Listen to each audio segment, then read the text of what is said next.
December 16 Delhi Nirbhaya case ನಡೆದ ಈ ದಿನವನ್ನು ಅತ್ಯಾಚಾರ ವಿರೋಧಿ ದಿನ ಅಂತ ಕರೆಯಲಾಗುತ್ತೆ.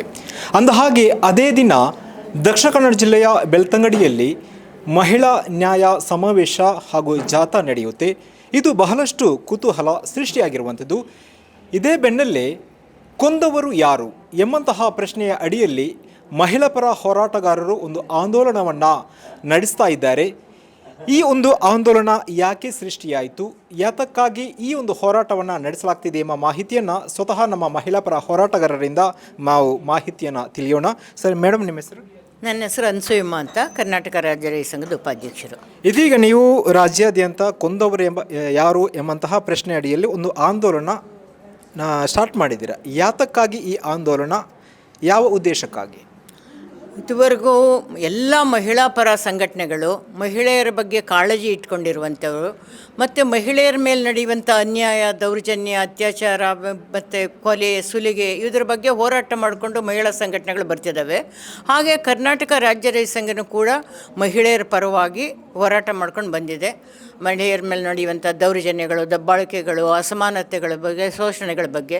ಅದಕ್ಕೋಸ್ಕರ ಅಂತರ್ಜಾತಿ ವಿವಾಹಗಳು ಮತ್ತು ಸರಳ ಮದುವೆಗಳು, ಹೆಣ್ಮಕ್ಳ ಮೇಲೆ ನಡೆಯುವಂಥ ಇದು ವರದಕ್ಷಿಣೆ ವಿರೋಧವಾಗಿ ಲಕ್ಷಾಂತರ ಸರಳ ಮದುವೆಗಳು ಇಡೀ ಕರ್ನಾಟಕದಾದ್ಯಂತ ನಡೀತಿದೆ. ಈ ಕೊಂದವರು ಯಾರು ಅನ್ನುವಂಥದ್ದು ಸುಮಾರು ವರ್ಷಗಳಿಂದ ನಾನು ಲಂಕೇಶ್ ಪತ್ರಿಕೆಗಳಲ್ಲೆಲ್ಲ ಓದ್ತಾ ಇದ್ದು. ಅವಾಗಲೇ ಮಹಿಳೆಯರನ್ನ ಅತ್ಯಾಚಾರ ಮಾಡಿ ಕೊಂದು ನೇಣುಗತ್ತಿನಲ್ಲಿ ಇರಿಸಿದ್ದಾರೆ ಅನ್ನುವಂಥದ್ದನ್ನು ಸುಮಾರು ಲಂಕೇಶ್ ಅವರ ಇದ್ದರೆ ಇದನ್ನೆಲ್ಲ ಅನಾವರಣ ಮಾಡ್ತಾ ಇದ್ದರೆ ಏನೋ. ಆಗಲಿಂದ ಈವರೆಗೂ ಇಲ್ಲಿ ಧರ್ಮಸ್ಥಳದಲ್ಲಿ ಸುತ್ತಮುತ್ತ ಹೆಣ್ಣುಮಕ್ಕಳ ಮೇಲೆ ಕೊಲೆ, ಸುಲಿಗೆ, ಅತ್ಯಾಚಾರಗಳು ನಡೀತಿರುವಂಥದ್ದು ನಿಗೂಢವಾಗೇ ಇದೆ. ಬೇರೆ ಬೇರೆ ಇದರಲ್ಗಳೆಲ್ಲ ಮಾಧ್ಯಮಗಳು ಇಂಚಿಂಚೂ ಅನಾವರಣ ಮಾಡ್ತಾರೆ.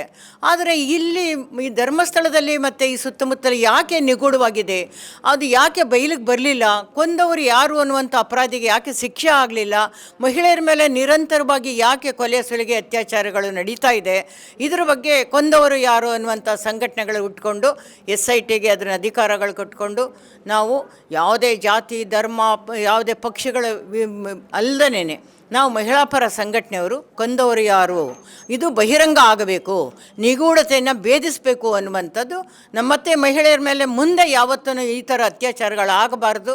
ಮತ್ತು ಹೆಣ್ಣುಮಕ್ಕಳುಗಳು ಕೂಡ ಸಂವಿಧಾನದ ಅಡಿಯಲ್ಲಿ ನ್ಯಾಯಸಮ್ಮತವಾಗಿ ಎಲ್ಲ ಸಕಲ ಮತ್ತು ಬದುಕುವ ಹಕ್ಕು ಮತ್ತು ಆಸ್ತಿ ಹಕ್ಕಿರ್ಬೋದು, ನಾವು ಆಹಾರದ ಹಕ್ಕಿರ್ಬೋದು, ಉಡುಪಿನ ಹಕ್ಕಿರ್ಬೋದು, ಪ್ರತಿಯೊಂದನ್ನೂ ಮೂಲಭೂತ ಅಗತ್ಯಗಳನ್ನೆಲ್ಲ ಉಪಯೋಗಿಸ್ಕೊಂಡು ಈ ಸಂವಿಧಾನದ ಅಡಿಯಲ್ಲಿ ಮಹಿಳೆಯರು ಪುರುಷರಷ್ಟೇ ಸರಿಸಮಾನವಾಗಿ ಬದುಕಬೇಕು ಅನ್ನುವಂಥದ್ದು ನಮ್ಮ ಹೋರಾಟದ ಉದ್ದೇಶ, ಗುರಿ. ಈ ಒಂದು ದೊಡ್ಡ ಸಮಾವೇಶಕ್ಕೆ ಜಾಥಾಕ್ಕೆ ಇರ್ಬೋದು, ಏನಾದರೂ ಪೊಲೀಸ್ ಇಲಾಖೆಯಿಂದ ಅನುಮತಿ ಪಡೆದಿದ್ದಾರಾ? ಯಾಕೆಂದರೆ SIT ತನಿಖೆ ನಡೀತಾ ಇದೆ. ಇದೇ ವೇಳೆ ನೀವೊಂದು ನಿರ್ದಿಷ್ಟವಾದಂಥ ಗುರಿಯನ್ನು ಇಟ್ಕೊಂಡು ಈ ಸಮಾವೇಶನ ಮಾಡ್ತಾ ಇದ್ದೀರಿ.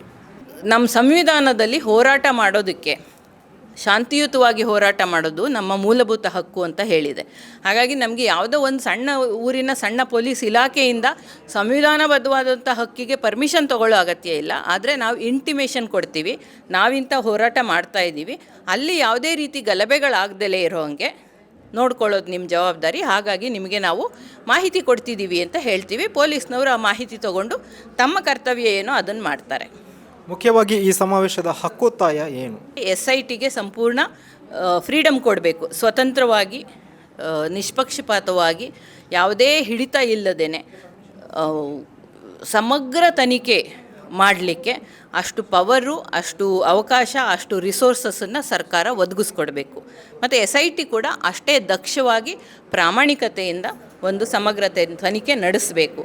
ಇಲ್ಲಿರುವಂತಹ ನಿಗೂಢವಾಗಿ ಸ್ಟ್ರಾಟಜಿಕ್ ಆಗಿ ಒಂದು ಅತ್ಯಾಚಾರ ಕೊಲೆಗಳನ್ನು ಮಾಡಿಕೊಂಡು ಅದನ್ನು ಮುಚ್ಚಿಟ್ಟುಕೊಂಡು ಬಂದಿರುವಂತಹ ಯಾವುದೇ ಒಂದು ವ್ಯವಸ್ಥೆ ಅಥವಾ ವ್ಯಕ್ತಿಗಳ ಗುಂಪು, ಒಂದು ಸಮೂಹ, ಒಂದು ಸಂಸ್ಥೆ ಯಾವುದೇ ಆಗಿರಲಿ, ಅವರುಗಳು ನ್ಯಾಯದ ಕಟಕಟೆಗೆ ಬಂದು ಸರಿಯಾದಂತಹ ತಕ್ಕ ಶಿಕ್ಷೆಯನ್ನು ಅನುಭವಿಸಬೇಕು. ಇದಿಷ್ಟು ನಮ್ಮ ಒಂದು ಆಗ್ರಹ. ಇದ್ರ ಜೊತೆಗೆ ಇನ್ನು ಮುಂದೆ ಯಾವುದೇ ರೀತಿಯಲ್ಲಿ ಮಹಿಳೆಯರ ಮೇಲೆ, ಹೆಣ್ಣು ಮಕ್ಕಳ ಮೇಲೆ ಅತ್ಯಾಚಾರಗಳು, ಕೊಲೆಗಳು, ದೌರ್ಜನ್ಯಗಳು, ದಬ್ಬಾಳಿಕೆಗಳು ನಡಿಬಾರ್ದು ಅನ್ನೋದು ಕೂಡ ನಮ್ಮ ಒಂದು ಆಶಯ. ಅದಕ್ಕೆ ಲಾ ಆ್ಯಂಡ್ ಆರ್ಡರ್ ಸಿಸ್ಟಮ್ ಮತ್ತು ಸರ್ಕಾರ ತಕ್ಕಂತಹ ಕ್ರಮಗಳನ್ನ ಕೈಗೊಳ್ಳಬೇಕು. ಇನ್ನು ಈ ಪ್ರಕರಣಕ್ಕೆ ಸಂಬಂಧಿಸಿದಂತೆ ನೀವು ಸೋನಿಯಾ ಗಾಂಧಿ ಅವರಿಗೆ ಪತ್ರ ಬರೆದಿದ್ರಿ, ಅವರಿಂದ ರಿಯಾಕ್ಷನ್ ಸಿಗ್ತಾ? ಮತ್ತು CM ಅವರನ್ನು ಅಥವಾ SITಗೆ ಏನಾದರೂ ನೀವು ಪರ್ಯಾಯ ಏನಾದರೂ ಮಾಹಿತಿಗಳನ್ನು ಒದಗಿಸಿದ್ರ? ಮಾಹಿತಿ ನಾವು ಒದಗಿಸ್ಲಿಕ್ಕೆ ಸಾಧ್ಯ ಇಲ್ಲ. ನಾವು ನೊಂದವರ ಕುಟುಂಬದಲ್ಲಿ ಕೆಲವರನ್ನು ಭೇಟಿ ಮಾಡಿದ್ದೀವಿ. ಇದರಲ್ಲಿ ಸರ್ಕಾರದ ಎಲ್ಲ ಇನ್ಸ್ಟಿಟ್ಯೂಷನ್ಗಳನ್ನು ನಾವು ಒಳಗೊಂಡಿದ್ದೀವಿ. ಮಹಿಳಾ ಆಯೋಗ ಇರಬಹುದು, ಪೊಲೀಸ್ ಇಲಾಖೆ, ಲಾ ಆ್ಯಂಡ್ ಆರ್ಡರ್ ಸಿಸ್ಟಮ್ ಇರಬಹುದು, ಅಥವಾ ಸ್ವತಃ ಹೋಮ್ ಮಿನಿಸ್ಟರ್, ಚೀಫ್ ಮಿನಿಸ್ಟರ್ಗಳಿರ್ಬೋದು. ಇವರೆಲ್ಲರೂ ಕೂಡ ದಕ್ಷವಾಗಿ ಪ್ರಾಮಾಣಿಕತೆಯಿಂದ ಕೆಲಸ ಮಾಡಬೇಕು ಅನ್ನೋಂಥದ್ದನ್ನು ನಾವು ಒತ್ತಾಯಪೂರ್ವಕವಾಗಿ ಅವ್ರ ಮೇಲೆ ಹೇಳ್ತಾ ಇದ್ದೀವಿ. ಸೋನಿಯಾ ಗಾಂಧಿ ಅವರಿಗೆ ಪತ್ರ ಬರೆದಿದ್ವಿ. ಅವರು ನಾನೀಗ ಯಾವುದೇ ರಾಜಕೀಯ ಚಟುವಟಿಕೆಯಲ್ಲಿ ಭಾಗವಹಿಸ್ತಾ ಇಲ್ಲ ಅನ್ನುವಂಥ ಒಂದು ಮಾಹಿತಿನ ಕೊಟ್ಟಿದ್ದಾರೆ. ನಾವು ಇನ್ನೂ ಕೂಡ ಮುಂದುವರಿಸ್ಕೊಂಡಿದ್ದೀವಿ. ಯಾರು ಸೆಂಟ್ರಲ್ ಗೌರ್ಮೆಂಟಲ್ಲಿದ್ದಾರೆ ಅಥವಾ ಸೆಂಟ್ರಲ್ ಪವರಲ್ಲಿದ್ದಾರೆ, ಬೇರೆ ಬೇರೆ ಒತ್ತಡ ಈ ಕೆಲಸ ಮಾಡಲಿಕ್ಕೆ ನಮಗೆ ಸಮರ್ಪಕವಾಗಿ, ದಕ್ಷವಾಗಿ, ಪ್ರಾಮಾಣಿಕತೆಯಿಂದ ಸಪೋರ್ಟ್ ಮಾಡಲಿಕ್ಕಿದ್ದಾರೆ. ಇವರೆಲ್ಲರೂ ಕೂಡ ನಾವು ರಾಜ್ಯದಾದ್ಯಂತ, ದೇಶದಾದ್ಯಂತ ಇನ್ನೂ ಕನೆಕ್ಟ್ ಮಾಡ್ಕೊಳ್ತಾನೆ ಹೋಗ್ತೀವಿ. ಇದೀಗ SIT ತನಿಖೆ ನಡೀತಾ ಇದೆ, ಮಧ್ಯಂತರ ವರದಿ ಮಾತ್ರ ಸಲ್ಲಿಸಿರುವಂಥದ್ದು. ಇದೇ ಬೆನ್ನಲ್ಲೇ ನೀವು ಈ ಸಮಾವೇಶ ನಡೆಸುವುದು ಎಷ್ಟು ಏನಾದರೂ ಕೆಲಸ ನಡಿಬೇಕಾದ್ರೆ ಅದು ದಾರಿ ತಪ್ಪಿಸುವ ಕೆಲಸ ಆದಾಗ, ಒಂದು SITಗೆ ದಾರಿ ತಪ್ಪಿಸುವ ಕೆಲಸ ಆದಾಗ, ಅಥವಾ SITಯ ಮೇಲೆ ಮುಸುಕು ಹಾಕುವ ಕೆಲಸ ಮಾಡಿದಾಗ, ಇಂಟರ್ಫಿಯರ್ ಮಾಡಿದಂತಹ ಕೆಲಸವನ್ನು ಅಧಿಕಾರದಲ್ಲಿರುವವರು, ಸರ್ಕಾರದಲ್ಲಿರುವವರು, ವಿಧಾನಸಭೆನಲ್ಲಿರುವವರು ಶುರು ಮಾಡಿದ್ರೆ ಅದನ್ನು ಖಂಡಿಸೋದಕ್ಕೆ ಮತ್ತು ಅವರನ್ನು ತಡೆಗಟ್ಟೋದಕ್ಕೆ ನಮ್ಮ ಹೋರಾಟ. ಸೊ ಈಗಾಗಲೇ ಇದನ್ನು ನೀವು ಲಾಸ್ಟ್ ಅಸೆಂಬ್ಲಿನಲ್ಲಿ ವಿಧಾನಸಭಾ ಚರ್ಚೆ ನಡೀಬೇಕಾದ್ರೆ ಬೇರೆ ಬೇರೆ ಪಕ್ಷಗಳ ಬೇರೆ ಬೇರೆ MLAಗಳು ಮಾತಾಡಿರೋದನ್ನು, ಮಂತ್ರಿಗಳು ಮಾತಾಡಿರೋದನ್ನು, ಮತ್ತು ಅದೇ ರೀತಿ ಹೋಗ್ಬಿಟ್ಟು ಕೆಲವ್ರ ಜೊತೆ ನಿಂತ್ಕೊಂಡು ಇವ್ರು ತಪ್ಪಿತಸ್ಥರಲ್ಲ, ಇವ್ರು ಪ್ರಾಮಾಣಿಕರು, ಇವ್ರ ಬಗ್ಗೆ ಹೋರಾಟ ಮಾಡಬಾರ್ದು, ಇವ್ರ ಬಗ್ಗೆ ತಂತ್ರಗಾರಿಕೆ ಮಾಡಬಾರ್ದು ಅಂತ ಯಾರ್ಯಾರನ್ನೋ ಮುಂದಕ್ಕೆ ತರ್ತಾ ಇದ್ದಾರೆ. ನಾವು ಯಾವುದೇ ಒಂದು ವ್ಯಕ್ತಿ, ಒಂದು ಸಂಸ್ಥೆ, ಒಂದು ಊರನ್ನು ಹೇಳ್ತಾ ಇಲ್ಲ. ಯಾರೆಲ್ಲ ತಪ್ಪಿತಸ್ಥರಿದ್ದಾರೋ, ಇಲ್ಲಿ ಅತ್ಯಾಚಾರ ಮಾಡಿದವನು ಡೆಲ್ಲಿಯಲ್ಲಿ ಕೂತಿದ್ರು ಅವನ್ನೂ ಎಳ್ಕೊಂಡು ಬಂದು ಶಿಕ್ಷೆ ಕೊಡಿ ಅಂತ ಹೇಳುವಂಥವ್ರು ನಾವು. ಹಾಗಾಗಿ ಈ SIT ಕಂಟಿನ್ಯೂಯೇಷನ್ನಲ್ಲಿ ಯಾಕೆ ನಾವು ಹೋರಾಟ ಮಾಡ್ತಿದ್ದೀವಿ ಅಂದರೆ, ಮಧ್ಯೆ SITಯನ್ನೇ ದಾರಿ ತಪ್ಪಿಸುವಂತಹ ಒಂದು ಹುನ್ನಾರ ನಡೀತು. ಸೊ ಅದು ಆಗಬಾರ್ದು ಅಂತ ಶುರು ಆಗಿದ್ದು ನಮ್ಮದು ಹೋರಾಟ. SITಯನ್ನು ದಾರಿ ತಪ್ಪಿಸುವಂಥ ಕೆಲಸ ಆಗಬಾರ್ದು ಅಂತ ಶುರುವಾದಂಥ ಹೋರಾಟ. ಅದರ ಒಂದು ಸಮಾವೇಶವನ್ನು ಟು ಸಮ್ ಎಕ್ಸ್ಟೆಂಟ್ SITನ ನಾವು ಕಾರ್ಯತಂತ್ರ ಮಾಡೋ ರೀತಿಯಲ್ಲಿ ಈಗ ಮಾಡಿದ್ದೀವಿ. ಆದರೆ ಅದು ದಕ್ಷವಾಗಿ ಪ್ರಾಮಾಣಿಕತೆಯಿಂದ ಮಾಡಬೇಕು, ಮುಂದುವರಿಸಬೇಕು ಅನ್ನೋದಕ್ಕೆ ಈ ಸಮಾವೇಶ ಮಾಡ್ತಿದ್ದೀವಿ. ಈ ಸಮಾವೇಶದಿಂದ ಇನ್ನೂ ಯಾರೆಲ್ಲ ಜನರು ಈ ನಿಟ್ಟಿನಲ್ಲಿ ಹೋರಾಟ ಮಾಡ್ತಿದ್ದಾರೋ ಎಲ್ಲ ಒಟ್ಟಿಗೆ ಸೇರುವಂತಹ ಒಂದು ಅವಕಾಶ ಸಿಗುತ್ತೆ.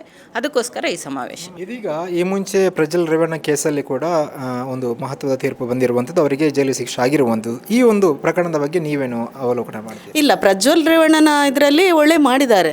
ಆದರೆ ಇಲ್ಲಿ ನಾನು ಹೇಳಲೇಬೇಕು, ಎಲ್ಲ ರಾಜಕೀಯದವರು ಒಟ್ಟಿಗೆ ಆಗಿ SIT ತನಿಖೆ ಮಾಡಲೇಬಾರ್ದು ಅಂತ ಹೇಳಿದವರು ನೀವು ನೋಡಿದ್ದೀರಿ. ಅಲ್ಲಿಯ ಪ್ರತಿಭಟನೆಗಳು, ಹೋರಾಟಗಳು, SIT ತನಿಖೆ ಆಗಬಾರ್ದು ಅಂತ ಹೇಳಿದವರು ಈಗ SIT ತನಿಖೆ ವರದಿ ಹೇಳುವಾಗ ಖುಷಿ ಪಡ್ತಾ ಇದ್ದಾರೆ. ಆಗ ನಿಲ್ಲಿಸ್ಲಿಕ್ಕೆ ಹೋದವರು ಯಾರು? ನಾವು ಸ್ವಾಗತ ಮಾಡಿದ್ದೇವಲ್ಲ. ಆದರೆ SIT ಪ್ರಜ್ವಲ್ ರೇವಣ್ಣನದು ಒಳ್ಳೆ ಮಾಡಿದ್ದಾರೆ ಹೇಳಿ ಇಲ್ಲಿ ಯಾಕೆ? ಇದೇ ನಮ್ಮ ಪ್ರಶ್ನೆ. ಹಾಗಾದರೆ ಅಷ್ಟು ದೊಡ್ಡ ಜನ ಯಾರು? SITಗಿಂತ, ಸರ್ಕಾರದಿಂದ ಎಲ್ಲ ಮೇಲೆ ಜನ ಕೊಂದವರು ಯಾರು, ಕೊಲೆಗಾರರು ಯಾರು ಅಂತ ಬೇಕಲ್ಲ. ಇಷ್ಟೆಲ್ಲ ಹೋರಾಟ ಮಾಡಿ ಯಾರು ಕೊಂದವರು, ಆ ಕೊಲೆಗಾರರು ನಮಗೆ ಸಿಕ್ಕುವುದಿಲ್ಲ ಹೇಳುವಾಗ ಅದು ಯಾರು ಅಷ್ಟು ದೊಡ್ಡ ಕೊಲೆಗಾರರು? ಹಾಗಾಗಿ ನನಗೆ ಅನ್ನಿಸ್ತಾ ಉಂಟು, ಎಲ್ಲ ಈಗ ನೀವು ಇದರಲ್ಲಿ ನೋಡ್ತೀರಿ, ಅವರು ಬ್ಯಾಂಗ್ಳೂರಲ್ಲಿ ಅಧಿವೇಶನದಲ್ಲಿ ಕೂತು ಮಾತಾಡುವಾಗ ಎಲ್ಲರೂ ಪರವೇ, ಅಲ್ಲಿ ಆಗಬಾರ್ದು ಈಗಬಾರ್ದು. ನಾವು ಯಾರು ವೈಯಕ್ತಿಕವಾಗಿ ಹೋಗ್ತಾ ಇಲ್ಲ. ಕೊಂದದ್ದು ಯಾರು ಅಷ್ಟೇ ಕೇಳೋದು. ಅವರಲ್ಲ ಇವರೆಲ್ಲ ಹೇಳ್ತಾರೆ. ಹಾಗಾದರೆ ಯಾರು ಅಂತ ಹೇಳಿ ಅಲ್ಲ ನಾವು ಇಷ್ಟೆಲ್ಲ ಹೋರಾಟ ಮಾಡಬೇಕಾ? ನಿಮ್ಮ ತನಿಖೆ ಸರಿಯಾಗ್ತಿದ್ರೆ ಎಲ್ಲ ಈಗ SIT ಸಹ ಬಂದು ನಿಮ್ಮ ತನಿಖೆ ಸರಿಯಾಗತ್ತೆ, ನಾವು ಯಾರನ್ನು ಪ್ರಶ್ನೆ ಕೇಳಬೇಕು? ಸರ್ಕಾರವನ್ನೇ ಕೇಳಬೇಕಲ್ಲ.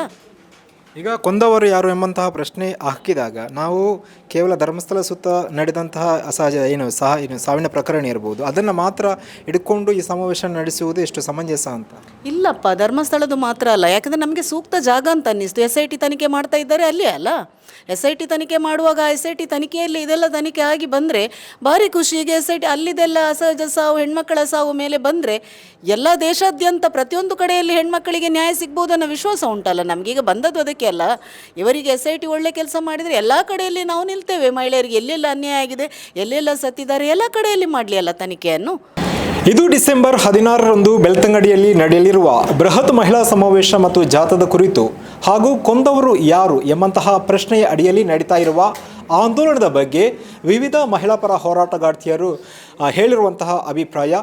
ಕ್ಯಾಮರಾ ಪರ್ಸನ್ ಇಬ್ರಾಹಿಂ ಜೊತೆ ಶಂಶೀರ್ ಬುಡೋಲಿ, ಸನ್ಮಾರ್ಗ ನ್ಯೂಸ್, ಮಂಗಳೂರು.